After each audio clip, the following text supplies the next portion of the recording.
All day Sunday at anchor. The storm had gone down a great deal, but the sea had not. It was still piling its frothy hills high in air outside, as we could plainly see with the glasses. We could not properly begin a pleasure excursion on Sunday.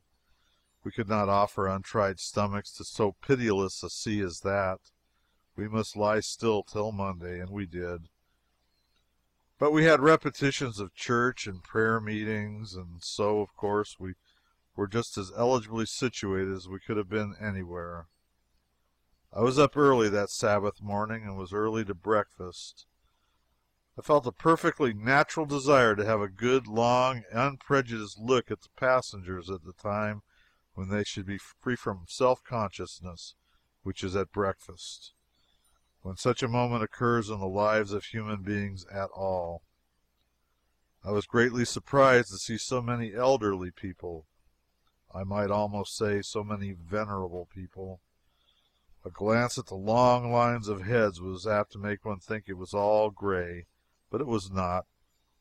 There was a tolerably fair sprinkling of young folk, and another fair sprinkling of gentlemen and ladies who were non-committal as to age, being neither actually old or absolutely young. The next morning we weighed anchor and went to sea. It was a great happiness to get away from this draggy, dispiriting delay.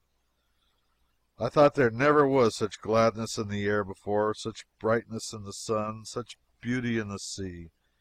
I was satisfied with the picnic then, and with all its belongings. All my malicious instincts were dead within me, and America faded out of sight. I think a spirit of charity rose up in their place that was as boundless, for the time being, as the broad ocean that was heaving its billows about us. I wished to express my feelings. I wished to lift up my voice and sing, but I did not know anything to sing, so I was obliged to give up the idea. It was no loss to the ship, though, perhaps. It was breezy and pleasant, but the sea was still very rough. One could not promenade without risking his neck. At one moment the bowsprit was taking a deadly aim at the sun in mid heaven, and at the next it was trying to harpoon a shark in the bottom of the ocean. What a weird sensation it is to feel the stem of a ship sinking swiftly from under you and see the bow climbing high away among the clouds. One's safest course that day was to grasp a railing and hang on. Walking was too precarious a pastime. By some happy fortune I was not seasick. That was a thing to be proud of. I had not always escaped before. If there is one thing in the world that will make a man peculiarly and insufferably self conceited, it is to have his stomach behave itself the first day at sea, when nearly all his comrades are seasick. Such a venerable fossil, shawled to the chin and bandaged like a mummy, appeared at the door of the after deck house, and the next lurch of the ship shot him out into my arms. I said, "Good morning, sir. It's a fine day." He put his hand on his stomach and said, "Oh, my," and then staggered away and fell over the coop of a skylight. Presently another old gentleman was projected from the same door with great violence. I said, "Calm yourself, sir. There's no hurry. It is a fine day, sir." He also put his hand on his stomach and said, "Oh, my," and reeled away. In a little while another veteran was discharged abruptly from the same door, clawing at the air for saving support. I said, "Good morning, sir. It is a fine day for pleasuring. You were about to say?" "Oh, my."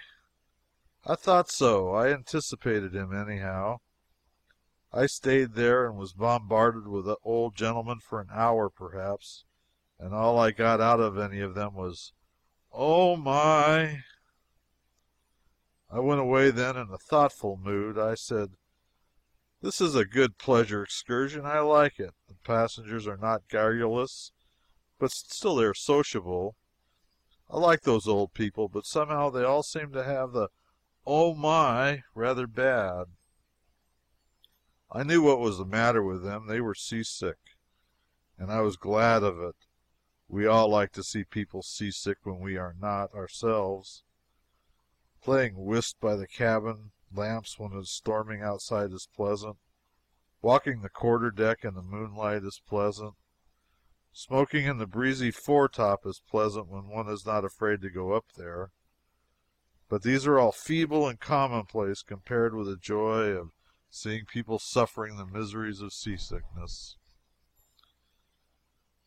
I picked up a good deal of information during the afternoon. At one time I was climbing up the quarter deck when the vessel's stem was in the sky and was smoking a cigar and feeling passably comfortable.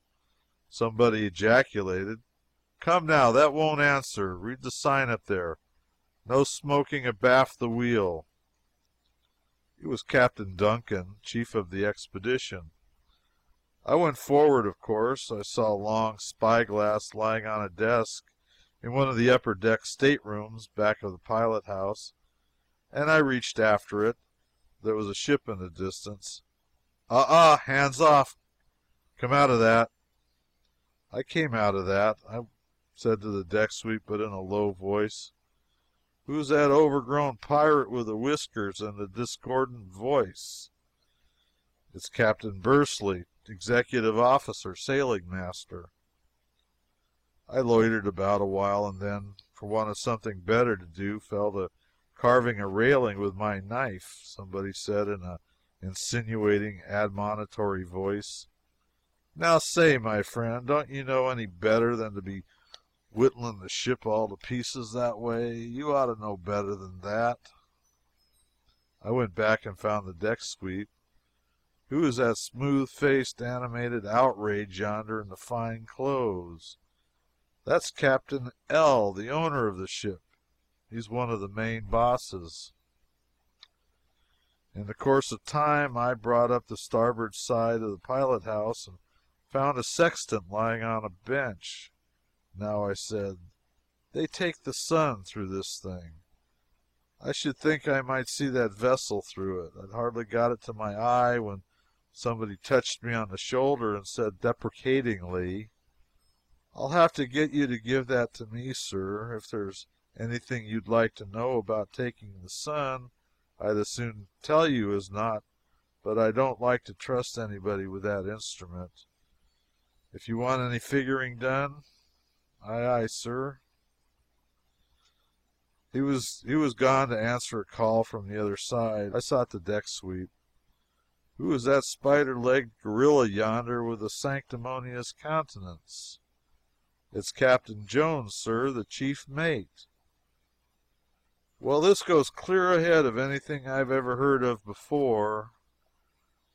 Now I ask you as a man and a brother, do you think I could venture to throw a rock here in any direction without hitting a captain of this ship?" "Well, sir, I don't know. I think you're likely to fetch the captain of the watch, maybe, because he's standing right yonder in the way."